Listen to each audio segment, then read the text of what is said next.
தமிழ் மக்களுக்கு என் அன்பான வணக்கம். இன்றைக்கி வில்லேஜ் பாட்டி சமையலில் அருமையான ஒரு சட்னியோட தட்டு இட்லி எப்படி பண்ணுறதுன்னு தான் பார்க்க போகிறோம். அதுவும் நான் வாங்கின புது இட்லி பாத்திரத்தோட. ஸோ என்ன பிராண்டில் வாங்கினேன் என்னங்கிறதெல்லாம் நான் டீட்டெயில்டாக சொல்கிறேன். அதுக்கு முன்னாடி இந்த சட்னி ப்ரிப்ரேஷனுக்கு வந்து நான் என்னெல்லாம் பண்ணேன் அப்படிங்கிறத காமிக்கிறேன். தேங்காய் வந்து ஒரு அரை மூடி தேங்காய் எடுத்திருந்தேன். 3 தக்காளி எடுத்திருந்தேன் மீடியம் சைஸில். அதுக்கு ஒரு 12 வரமிளகா சேர்த்துட்டு ஒரே ஒரு பெரிய வெங்காயம் சேர்த்துருக்கேன். ஏன்னா இது கூட வந்துட்டு நான் சின்ன வெங்காயமும் சேர்க்க போகிறேன். அதனால ஒரே ஒரு பெரிய வெங்காயம் சேர்த்துருக்கேன். அதுக்கு ஒரு சின்ன எலுமிச்சம்பழ சைஸில் கொஞ்சம் புளி வந்து கூட சேர்த்துக்கிட்டால் நல்லாயிருக்கும். அதனால கொஞ்சம் கூடுதலாகவே நான் புளி எடுத்திருக்கேன்.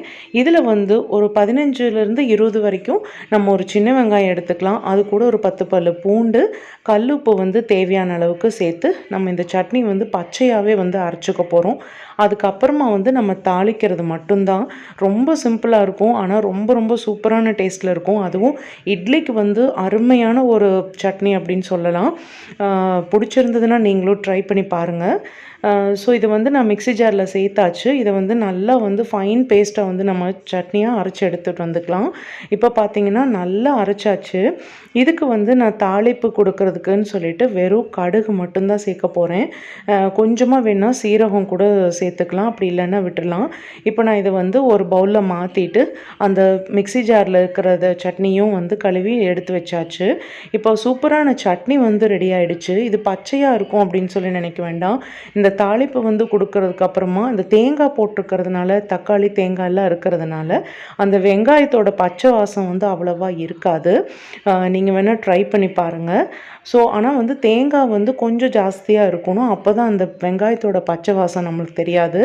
இப்போ பார்த்திங்கன்னா நான் அமேசான்லேருந்து நான் இந்த இட்லி பேன் தான் வாங்கியிருக்கேன். இது வந்து மல்டி பர்பஸ் இருக்கும் இல்லையா, அந்த மாதிரி தான் வாங்கியிருக்கேன். இந்த பாட்டு வந்துட்டு இண்டக்ஷன் பேஸ்டில் இருக்குது. நான் வந்து இண்டக்ஷன் ஸ்டவ் வந்து நிறைய யூஸ் பண்ணுவோம்.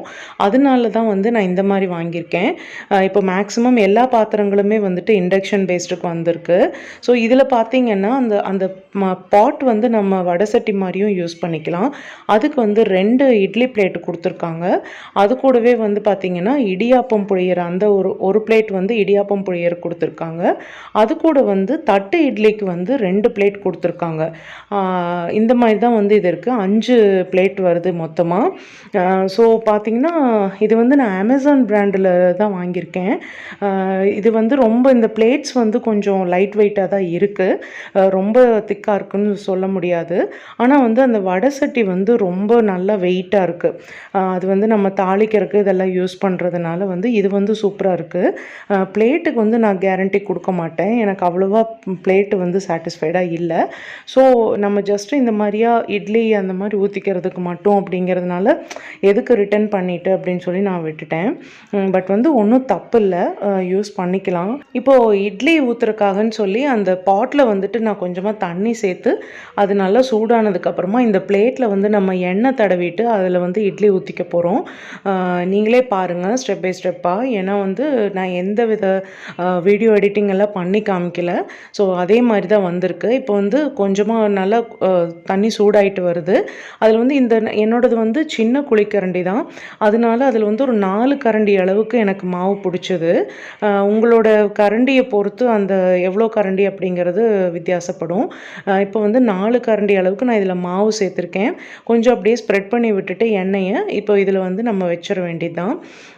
நல்லா வந்திருந்தது. பட் மேபி இந்த ஃபர்ஸ்ட் டைம் அப்படிங்கிறதுனால லைட்டாக வந்து ஒட்டிகிட்டு இருந்தது கீழே.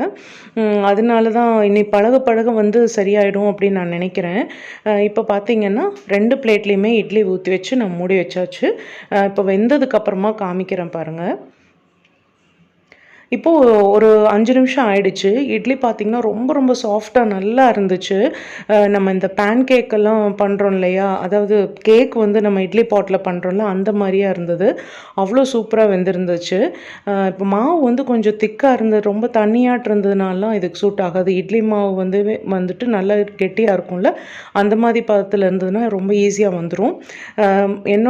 நான் ஆட்டி வச்ச மாவுமே பார்த்திங்கன்னா ரொம்பவே வந்து திக்காக தான் இருந்துச்சு. ஆனாலும் லைட்டாக வந்து இந்த பிளேட்டில் ஒட்டுச்சு. அதுக்கு காரணம் என்னென்னா ரொம்ப லைட் வெயிட்டாக இருக்கிறதுனால தான் இந்த பிளேட்டு. ஸோ இன்னும் கொஞ்சம் பழக பழக சரியாயிரும்னு நினைக்கிறேன். இப்போ பார்த்தீங்கன்னா இட்லி வந்து ஒரு பிளேட்டோடு எடுத்தாச்சு. உங்களுக்கு அந்த பிளேட்டில் பார்த்துருந்தீங்கன்னா தெரிஞ்சிருக்கும். அதில் வந்து லைட்டாக வந்து ஒட்டியிருக்கு. ஸோ இந்த கரண்டி வச்சுட்டு ஸ்பூனில் வந்து நான் இப்படி எடுத்திருக்கேன். ஓரங்களில் ஃபஸ்ட்டு எடுத்துட்டு அதுக்கப்புறமா வந்து ஸ்பூனோட பேக் சைடு வந்து அதை நடுவால் கொஞ்சம் இப்படி குத்தி விட்டு எடுத்தேன். ஸோ அப்போ வந்து கரெக்டாக வந்துருச்சு. இப்போ பார்த்தீங்கன்னா இட்லி வந்து ரொம்ப நல்லா வெந்து வந்திருக்கு. டேஸ்ட்டு அந்த மாதிரிலாம் ஒன்றும் பிரச்சனை இல்லை. பட் வந்து பார்த்திங்கன்னா இந்த பிளேட்டில் பார்த்தா உங்களுக்கே நல்லா தெரியும்னு நினைக்கிறேன். கொஞ்சமாக ஒட்டுது அவ்வளோதான். இன்னொரு 2-3 தடவை ட்ரை பண்ணி பார்த்தோம்னா தெரிஞ்சிரும். ஆனால் அவ்வளோ நல்லா இருந்துச்சு. ரொம்ப சாஃப்டாக பசங்க வந்து ரொம்ப ஃபர்ஸ்ட் டைம் சாப்பிட்றதுனால ரொம்ப விரும்பி சாப்பிட்டாங்க. இந்த இட்லி மேலேயே வந்துட்டு நம்ம பொடி தூவிக்கலாம். இல்லை இட்லி பொடி, மிளகா பொடி அந்த மாதிரி தூவிக்கலாம். இல்லை வெங்காயம் அந்த மாதிரி தாளித்து அந்த மாதிரி போட்டு கூட நம்ம சேர்த்துக்கலாம். ஸோ இதுதான் வந்துட்டு நான் இன்றைக்கி டின்னருக்கு பண்ண ரெசிபி. இங்கே பாருங்கள், நான் பிக்கும் போதே உங்களுக்கு தெரியும் அவ்வளோ சாஃப்டாக இருந்துச்சு இட்லி. ஸோ நீங்களும் வந்து இந்த ரெசிபி உங்களுக்கு பிடிச்சிருந்துன்னா ட்ரை பண்ணி பார்த்துட்டு எப்படி இருந்ததுன்னு கமெண்ட் பாக்ஸில் சொல்லுங்கள். இதே மாதிரி ஒரு நல்ல வீடியோவோட உங்களை வில்லேஜ் பார்ட்டி சமையல் சந்திக்கிறேன். அது வரைக்கும் நன்றி, வணக்கம், பாய் ஃப்ரெண்ட்ஸ், தேங்க்ஸ் ஃபார் வாட்சிங். அதுக்கு முன்னாடி நம்ம சேனலுக்கு மறக்காமல் லைக் பண்ணி, ஷேர் பண்ணி, கமெண்ட் பண்ணி, சப்ஸ்கிரைப் பண்ணிடுங்க.